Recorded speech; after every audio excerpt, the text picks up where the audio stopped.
Preparing live stream. That's what I say every time I take a leak.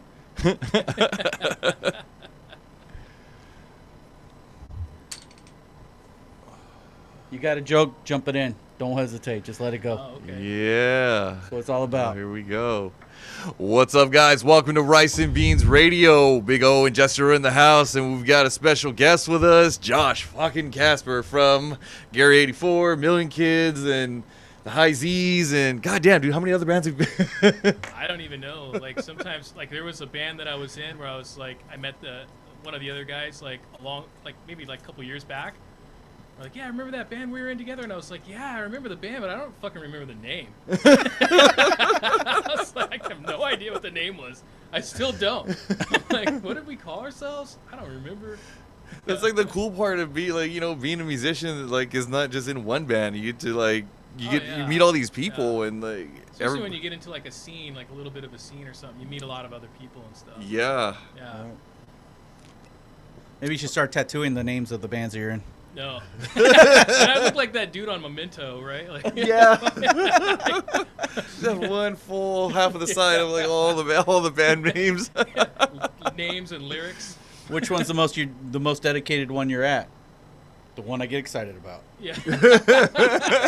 Yeah. Death Metal Punch band from 1980. How did you fit all that on there? Let's just say they were a hard rock band. Oh man! So what's some of the most memorable ones that you've been in that jump to mind right away when you start thinking about your music career and stuff like that? I definitely wouldn't call it a career. I would call it anything but that. I mean, I think Gary 84 definitely was a big one. That was probably the longest band that I was in. And probably Million Kids also. That was another one that was probably one of the longest groups that I was in. Aside from that, there was another group when I was really young, like high school age, and we were called the Cheesy Nachos. And I thought that was such a that was just like, it was like a really cool group. And what we would do is we were kind of like, we would just invite other people, like other musicians that were in that, San Gabriel Valley, like, hey, come out and play and be in our tracks, and you know what I mean? Come and play shows or something with us, you know what I mean? We would just kind of have like this routine, like rotating catalog of people that would come and play with us and stuff. That's freaking awesome. Yeah, dude. I always dug that about like when you different studios, you meet different people, and like, hey, you want to jump on this track, or hey, you want to come over here to our place and you jump on this, and it was really cool. Like just getting to do music, like wherever you were at or around the city. I mean, there are a number of things that I could think of, but like those are the ones that stick out the most. I think probably Million Kids and Gary 84 because they're so close to now. You know what I mean? Those, like the last groups that I was in. The older stuff would be like Cheesy Nachos. There's another group called The Rapture, which there ended up being another band called The Rapture later on. Yeah. I was like, wait, that was our band. Should have held on to that name. That was like back in like the Radiohead days. Oh yeah. So I was kind of like, I fancied myself the Johnny Greenwood of the band. I played guitar and I had keyboards and all this stuff. Nice. So I had all these pedals. Of course, all of them were like super duper cheap ass pedals. Like, but, hey, so long as it works, you know what I mean? Yeah, well, it worked, but it also had like a hum that just sounded like this. Every time I wasn't playing, my guitar sounded like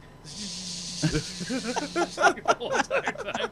Nice. That's how you know you're doing it right. Yeah, exactly. We didn't have cool stuff like one stops and all those things that you have now. You know what I mean? Right. Like, there wasn't anything like that. So you had like some had batteries, some had a plug. Nice. Yeah, so it take you like 15 minutes to set up your gear. Oh man, the sound guys always love that, huh? Oh yeah, sound guys, yeah. That's one thing they absolutely hate is hum. Or like when you turn up the gain on your amp like too much, and you can hear that shh. Yeah. Oh, they fucking hate that shit, dude. When you go to 11. Yeah. Oh yeah. Is there any other number? What are you talking about? No. That's just on. Everybody should know 11 on their Yeah. dial. They used to hate me. I would show up with like 2 or 3 amps. You know what I mean? Because that's how stupid and ridiculous I was. Like, yeah, I gotta have an amp so I can have my own stage volume, and then I gotta have another amp so like the drummer can hear me, and then I have like my amp. It's just totally overkill. You know? I bet the guy loved that. Oh yeah, they love that shit. Nice. All right, guys. Well, we're gonna get into some music now. So this is Gary 84. Check it out.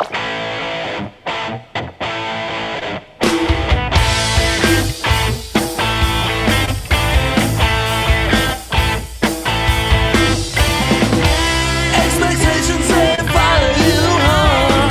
The allegations don't bother you none. But it makes for a nice little nothing to back when you're wired, so inspired.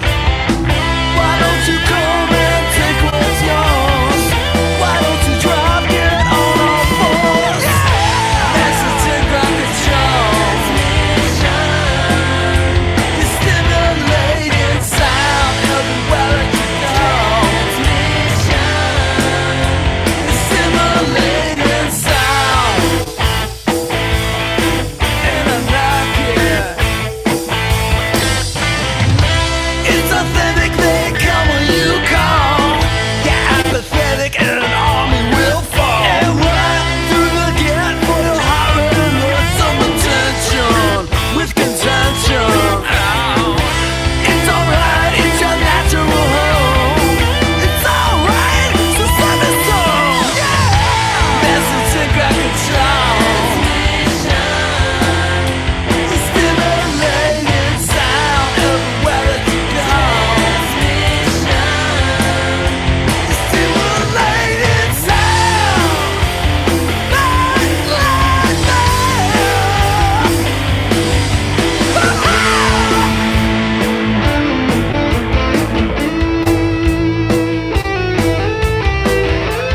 Smile indicator, arousal wide equator.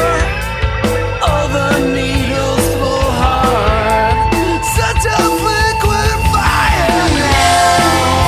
Spectators fighting themselves, gotta interfere.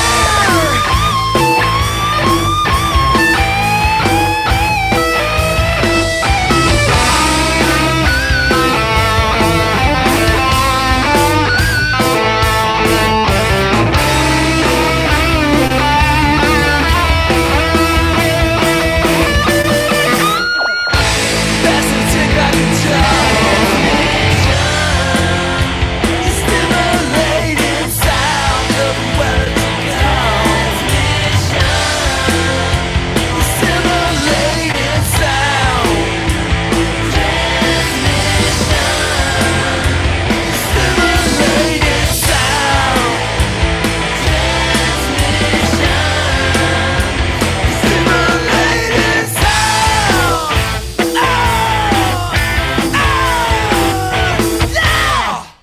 Yo, this is Josh Casper, guitarist from Gary 84, banjoist from Million Kids, and lead skin flute player for the High Z's. And when I feel like keeping it gangster, I tune into the Rice and Beans podcast. Stay hard, my friends.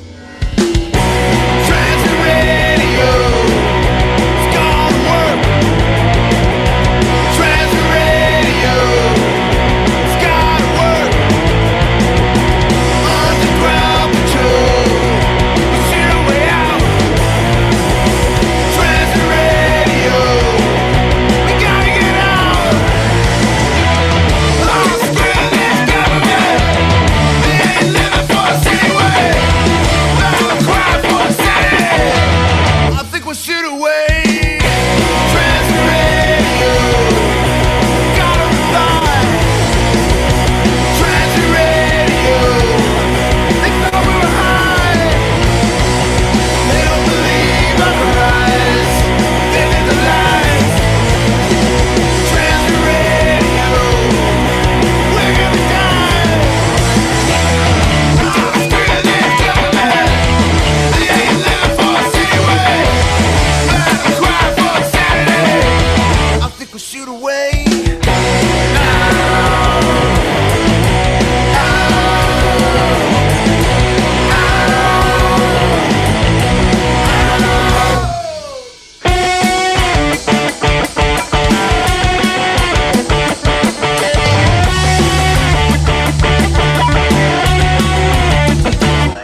that, you know?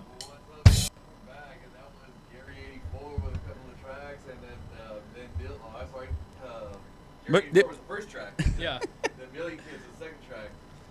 I thought you were gonna say MILF Kids. I was like, yeah. That's a great band Way name, better right? Name, dude, right? Yeah. Yeah.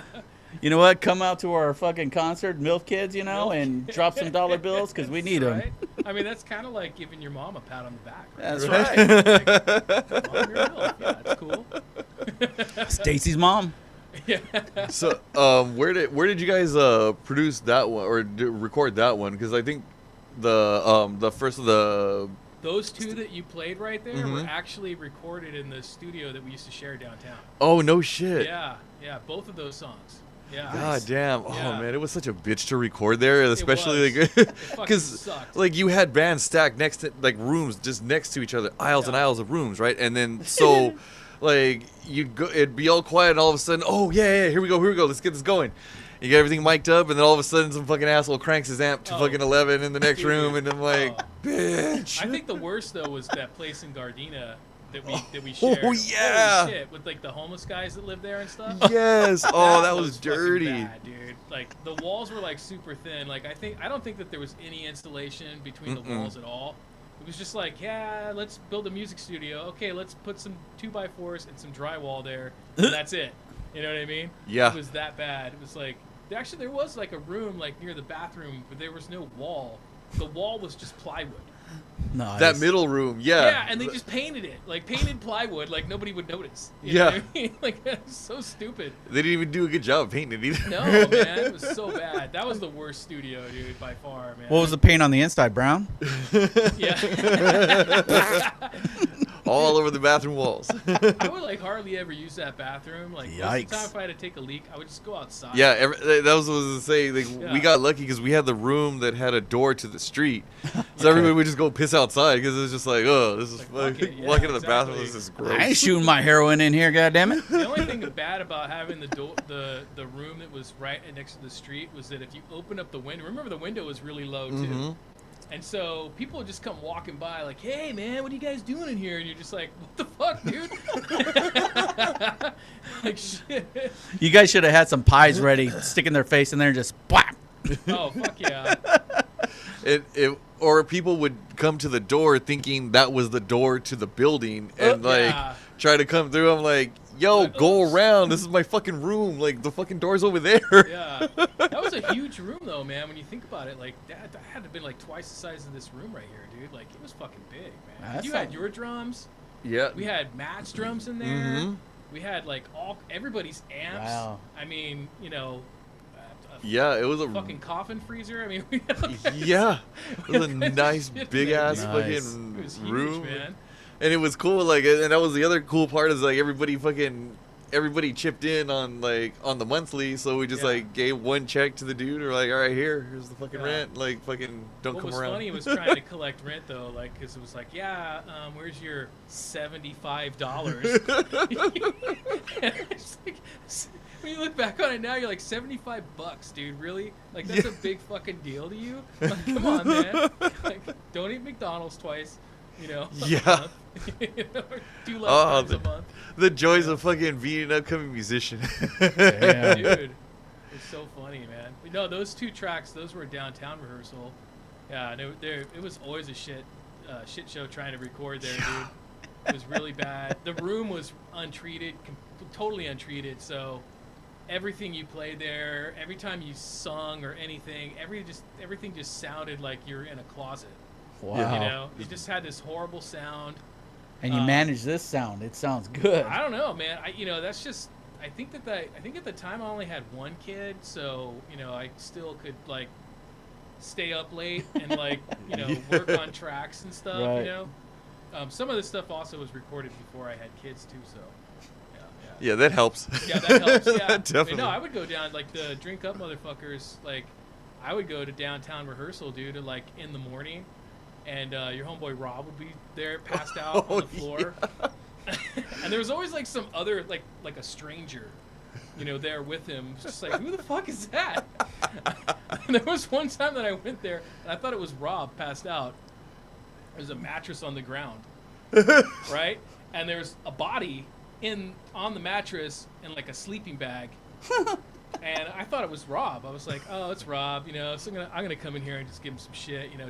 Crank up the music really loud. It was probably like 10 in the morning or so. So just come in, put my shit down, turn up an amp, dude. Start like playing like really loud and shit, just thinking I'm fucking with them. And up comes this like girl, you know. I was like, oh shit, I'm sorry. I thought you were Rob. She's like, where is Rob? I don't know. She wakes up next to a note that says no sleepovers. I'm his like, fill-in what for the the afternoon. Yeah. So one of the guys of the house bands. Yeah. And she kind of remained there, dude. She stayed there for like, gosh, it must have been like another hour or two. And I was like, well, the other guys from the band are coming, and we're gonna be really loud. I mean, I don't know if you want to hang out here. She's like, no, it's cool. I gotta hang out. I'm like, all right, cool with me. You know? Rob was my ride. I don't know when that fucker's coming back. Ass, cash, or grass, He nobody never rides came for back. free. Yeah, he never came back. Yeah, so I don't know what He was arrangement like, they had. "Peace." I don't have no idea, man. Wakes up next to with a tax cab number there. Here, call this. They'll come and get you. That shit was funny. Yeah, Rob was always there. I would always like wake his ass up. Like, hey Rob, I'm here, man. Yeah. Oh, that's cool. Nice. Yeah, man, that guy loved the fucking being there. Like he would like, I remember him and like one of the guitar players would go and they would just like fucking play like all fucking day and be there all night just fucking jamming playing, and I'm like, and then they would fucking be all high and like just fucking pass out and like wake up like fucking 4 in the morning and then play some more and then fucking go back to sleep and then get up again. I was just like, fuck, good thing this thing's 24/7. Yeah, that was the cool thing about that place, dude. Because like sometimes I would be asked like, aren't you creeped out like being here like 5 in the morning? Because I would be there like really late sometimes, and I'm like, fuck no, man. Like you come here any time of the day or night. There's people here like playing music. Yeah. Pretty crazy, yeah. And I thought, okay, late at night or like early in the morning, super early in the morning. That'll be a good time to record, and no, you know, people won't be there. No, there were still people fucking there. That's when you get the cover band dads, dude. Yeah. Yeah. The cover band dads come. Well, everyone had that same thought, right? Back then, I think the cover band dads were doing like Journey and Motley Crue and stuff. Yeah. Now the Yeah. cover band dads are doing like my generation shit. They're like in the Rage Against the Machine cover band. Yeah. You know. But yeah, back then it was like they would come in like the ass crack of dawn, dude. Like a bunch of like grown ass men in their 40s probably with like the best equipment that money could buy. Like, yeah, this is our Journey cover band. You know? So like right at ass crack of dawn, like, you know, 7 a.m. like, don't stop believing. You're like, oh shit, man. It's because those dragons they've been slaying been paying for all the equipment. All right, guys, we're getting to some tunes. This is the High Z's. This one is called Brownies.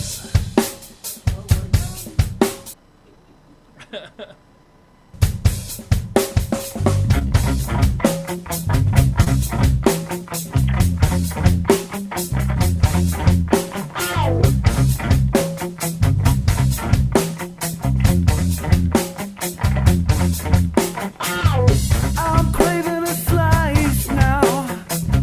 Brown sugar and spice now. Yeah, can I make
someday.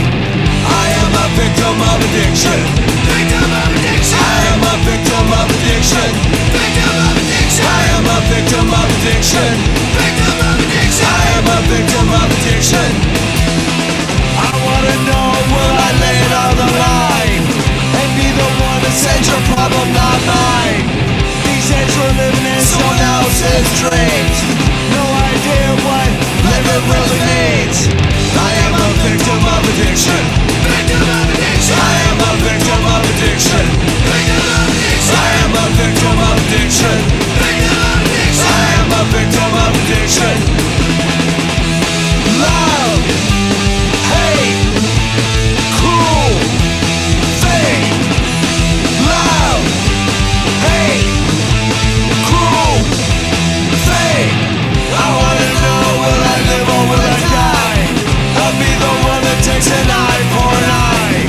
If this is living, I don't wanna live this way. What doesn't kill me now will kill me someday. I am a victim of addiction. Victim of addiction. I am a victim of addiction. Victim of addiction. I am a victim of addiction. Victim of addiction. I am a victim of addiction. Love, hate, cruel, fate. Love, hate, cruel, fate. I wanna know, will I live or will I die? I'll be the one that takes an eye for an eye. If this is living, I don't wanna live this way. What doesn't kill me now will kill me today.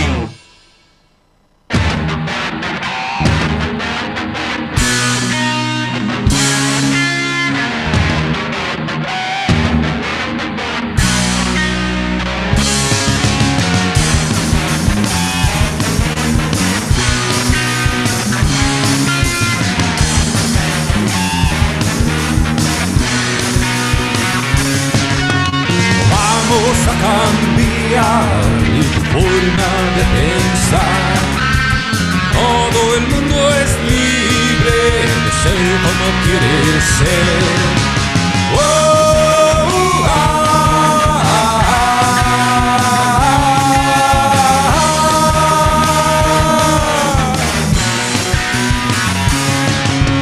elige este camino, el camino me elige a ti. Solo tú decides a quién deberías seguir. Oh, ah,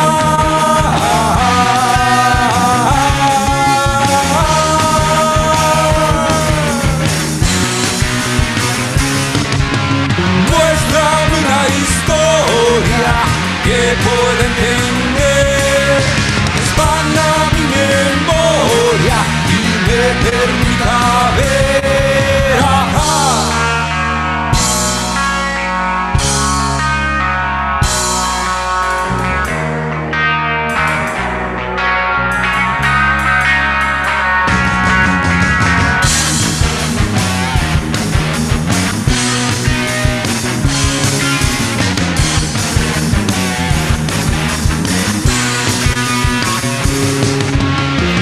Presente tienes lo que construiste ayer.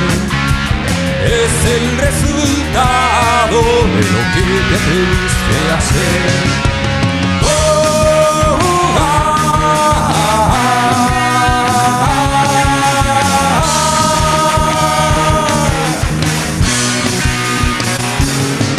no vamos a cambiar tu forma de actuar. No existe el bien, no existirá el mal. Oh, ah,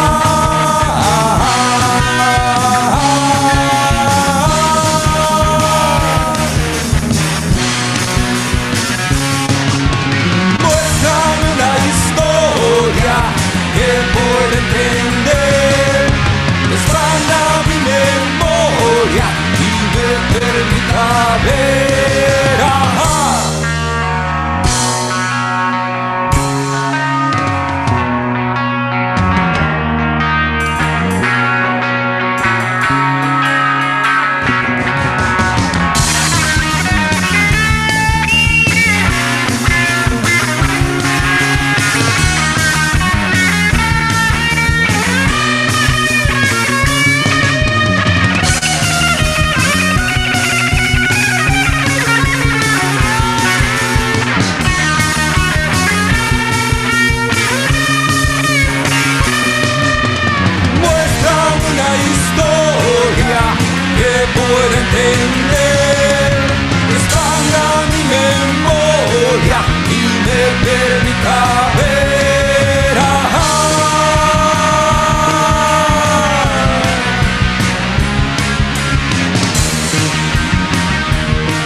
right, so we hope you're enjoying this installment of Rice and Beans Radio. That was some Gary 84 and some Neck Breakers and a little bit of Guerreros de El Equilibrio, the Spanish rock band out of East LA, and we've got more tunes coming up for you shortly. But want to sit down and talk with Josh a little bit too about anything. So I know like it's been a little while. I know you started your new gig and stuff. But any plans to do any more music coming up in the near future? Yeah. I mean, that's always a plan. You know what I mean? Mm-hmm. It never goes away. It's like once you get infected with that, it's with you forever. You'll meet old guys that are in like their 80s and they're still like, yeah, I'm gonna put out an album next year. Yeah. Okay, cool, man. Right on. I mean, I got got a new pad and I purchased a Tough Shed. Nice. And I insulated it, did all that stuff. So I got like a little studio in there now. Nice. Not like a huge room, but enough so I can like do music and stuff and have like a group and everything play in there if I wanted to. So yeah, I totally full on intend to like get back into the grind. Nice, dude. Yeah, nice. I mean, I had some stuff going on before COVID happened, and then like once COVID happened, all of a sudden like everybody's like, well, what's the point? We're not even gonna be able to play anywhere. We won't be able to do anything, and then it just just dissipated, I guess you could say. But yeah, I definitely plan on doing some stuff. Yeah, I don't have anything like in the works, I guess you could say. Just my own shit, that I do on my own. All right, on. Well, we got to get you in here with some of the guys from the house band, like get a whole like jam going. Well, that's what I want to do is like just get everybody that like the different people that I did music with, and just clear out the studio like that, leave the back line, and like maybe put up one drum set and just have like one big ass jam, and like just broadcast that on like our social media, go live and just YouTube or Facebook or whatever, and then just. We have enough cameras and like we have enough gear. Like everybody will fit. We've crammed a bunch of musicians in here before. It's we did a bunch of remember when we did that classic rock set for the birthday party for my pops? Yeah, we did like all those years ago. Yeah. Really? Yeah, we did a whole a whole 60-minute set just classic rock. And so we did another one maybe 4 or 5 years later. Mm-hmm. We did it here, and so we were like rehearsing in here up until like the day of the party, and yeah, it was like there were like 3 or 4 guitar players showed up to play in different songs, and one of them they're like at the party they're all, oh fuck it, let's all just do it together, and like fucking so I think there was like 4 people playing fucking guitar on like Stairway to Heaven. God. Yeah. And then Neo was here, was doing the keyboards and stuff, and he was just like, he looks over because it broke script from rehearsal, and he's all, and he looks at me, and he looks back at them, and he's all,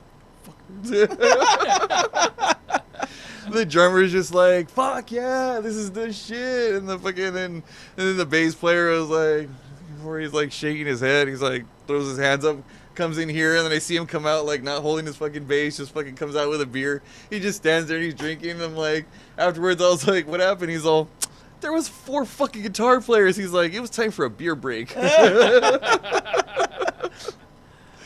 What's like everybody's like go-to instrument? Just like grab a guitar, you know what I mean? Yeah. Like at that point, I'm like, okay, I want to do the opposite. Like, where's the drums? Where's the keyboard? You know what I mean? Yeah. I'll play fucking harmonica right now. I don't care. Like, fucking something else. Give me a triangle. Yeah, triangle. Exactly. Play the shit out of that on the rock band. And then you get to the point where there's so many guitars on the stage. It's just like, all right, just let me start breaking some of these fuckers. Yeah. I feel it's like almost like show and tell when you get a bunch of guitar players together. It's just like, look what I can do. You know what I mean? You're like, well, look what I can do. Now, Stuart, you cannot play the guitar like that. Stop.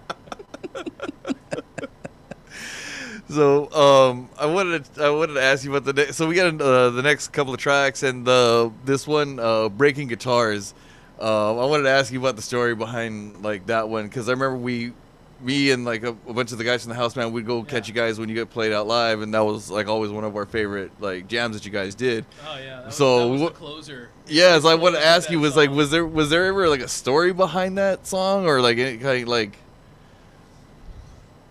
I mean, not really. I mean, that was one of the first like Gary '84 songs that we wrote with Hugh Asnan, like where we actually like wrote the music, and with him as the singer. This because when Hugh first joined the group, like we were another band, and we had all these like instrumentals that we had written with the other singer. And then when Hugh joined the group, he would just kind of like throw lyrics, and we'd kind of reorganize the song a little bit. But they were basically the songs from the other band that we had. So we didn't really have like any like originals, you know, that we created just with Hugh as the singer. So there was maybe like on the first record that we did was maybe like 3 songs that were just completely brand new, and Breaking Guitars was one of the first ones. Yeah. that Nice, was- and that, yeah, I mean, it was always awesome because, yeah, like you said, you guys you closed with that one, and so Yeah. and like that's the time you finally were able to like get your beer and like fucking elbow your way back to the Yeah. fucking like where you could kind of see them like because like some of the clubs that they played were smaller, but Right. because like they had a big following, other like the other bands that played there like with like on the same night they had big following too. So you had all these motherfuckers in the way, and it's just like you're elbowing people in the back. Get the fuck out of here. That's what happens when you're butts to nuts. But that one was like probably like the time when like we felt good as like a band. Like we like oh like yeah this is the core group now. You know what I mean? Like because we were kind of like changing out members. You know what I mean at the time. We had gotten rid of the singer. We had different guitar players, different bass players coming in and out. Because that whole thing started just me and Matt. And we started as like a punk band called Arnie. This was when Arnold Schwarzenegger was like nominated Nice. or was running for governor. That's how long ago that was, right? Like Wow. Arnold Schwarzenegger was running for governor, and me and Matt, we just were like, what should we call our band? Let's just call it Arnie, because it's kind of like the thing right now. So that didn't really work out. I mean, so we were just kind of like changing people all the time. So when we got to that point where we had Hugh and we like were coming up with new material, it felt like really good. Like, oh yeah, this is cool. Like this is what we wanted to do. You know what I mean? We want to kind of have like some punk, some metal, some like hard rock. Kind of like I guess you could say like a little nod or whatever to all those different like Yeah. types of musical styles. Yeah. That we grew up listening to. You know what I mean? So he was very much into like hair metal. You know what I mean? He was like a hair metal guy, big Kiss fan, stuff like that. Nice. Big like classic rock guy. So Breaking Guitars back then in like the 70s was like that was what everybody did.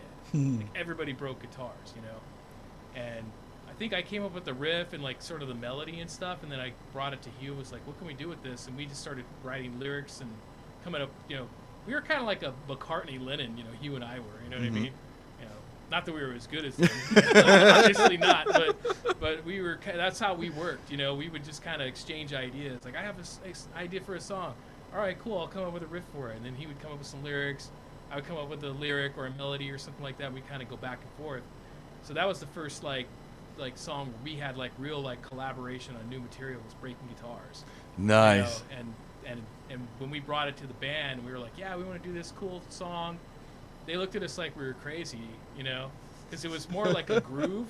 You know what I mean? It wasn't like da da da da, like fast, punky kind of song. It was more like had like more groove to it, and but after we jammed it out a few times, like everybody was really into it, and then Justin and I were like, well, how do we close this song? It was like, let's do like a dual solo, So we started doing like a little like Judas Priest like dual solo at the end, and that just became the way to close the show, dude. Like every Nice. time, like yeah, we always use that song to close the show. Yeah, man, and we had a good time coming out to see you guys. When we would come, and it was just like they put on a good show, and it was like live energy. Yeah, Hugh was good. Like he was an amazing frontman, dude. Like as soon as he threw those shades on and the fucking lights kicked in, it was just like he was one of those dudes who just gave zero fucks. Oh, You know what yeah. I mean? He was just like, I'm gonna be me. I'm gonna do whatever I want to do, and that's just that. You know what I mean?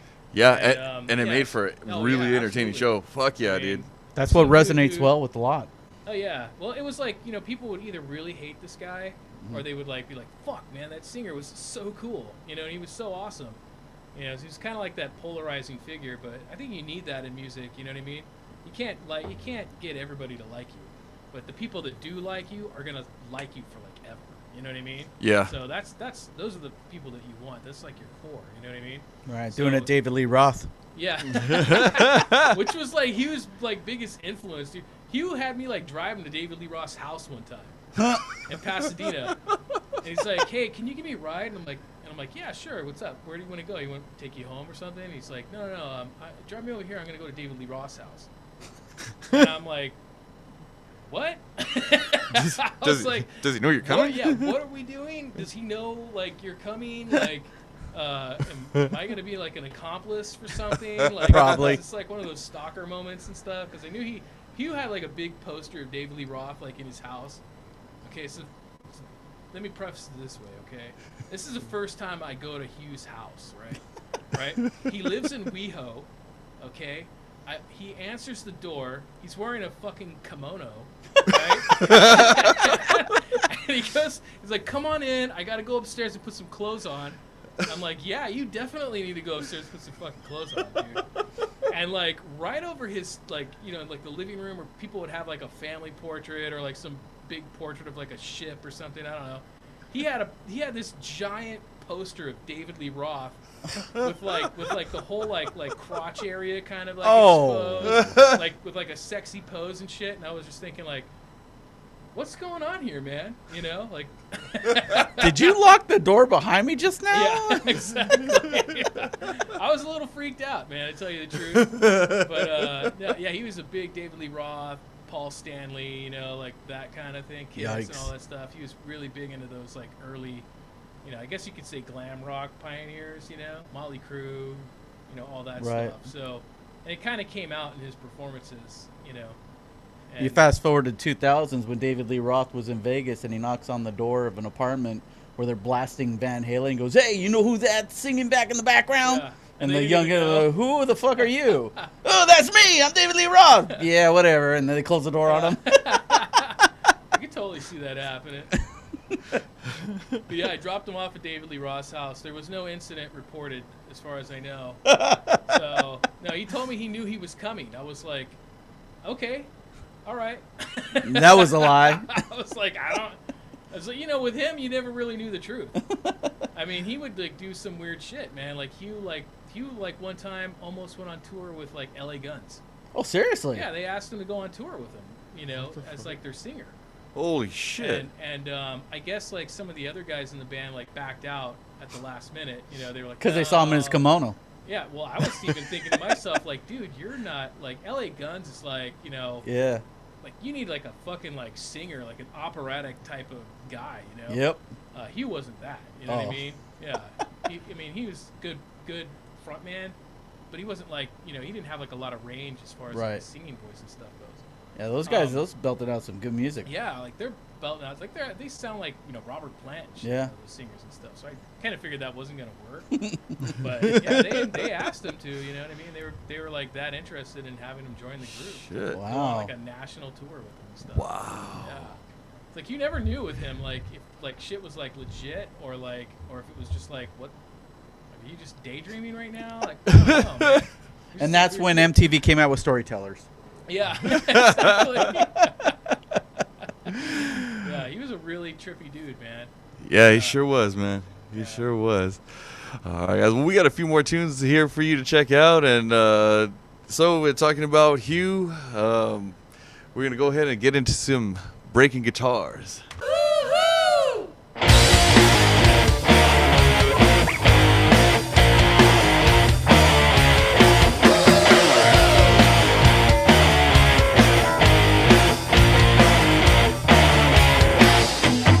I like to fool around.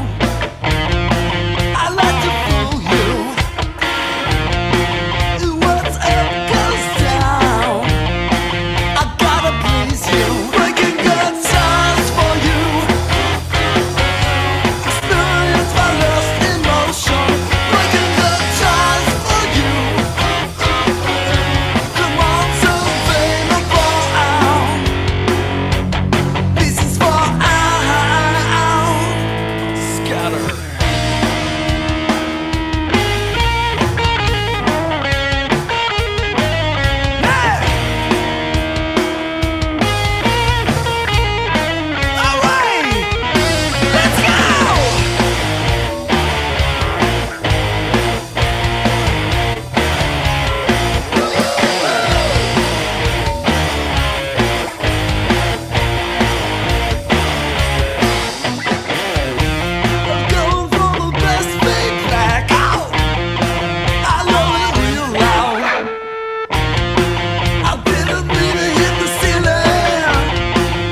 Yeah, always one of like fucking my favorites to hear when I would check them out. You know, we shared a rehearsal space, so come in and hear that at the tail end of their rehearsal, or like, you know, see him perform it live. It was good. Like, and yeah, he like used to like fucking get all into it, and he really put on a good show. They all did. And it was a trip.